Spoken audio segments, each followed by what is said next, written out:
বন্ধুরা, নোংরামি পাইতারামি চ্যাংরামি করার দিন কিন্তু আর নেই।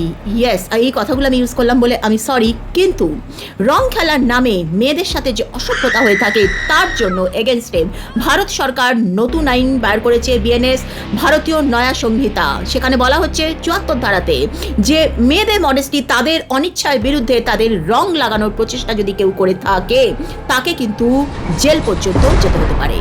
তাই ছেলেরা বি কেয়ারফুল এবছর মেয়েদের গায়ে রং লাগাবার আগে, কারণ কি একবার যদি এই ফাঁদে কেউ পড়ে যায় তার কিন্তু জামিন হওয়া সম্ভব নয়। কেরিয়ার, মান সম্মান এভরিথিং ফিনিশ হয়ে যাবে। আর মেয়েরা, তোমাদের জন্য বলছি, তোমরাও ভিডিওটাকে সেভ করে নাও।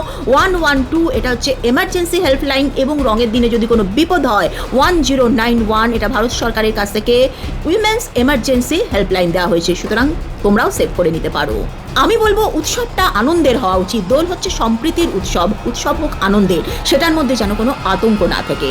যাই হোক, ভারত সরকার এই যে কঠোর পদক্ষেপ নিয়েছে এটাকে তোমরা কি চোখে দেখছো? তোমরা কি এটাকে সমর্থন করছো? যদি সমর্থন করো তাহলে ইয়েস, আর সমর্থন না করলে না, অবশ্যই লিখো। বুরা না মানো ইয়ে হোলি হ্যায়, এই ফান্ডা কিন্তু আর চলবে না।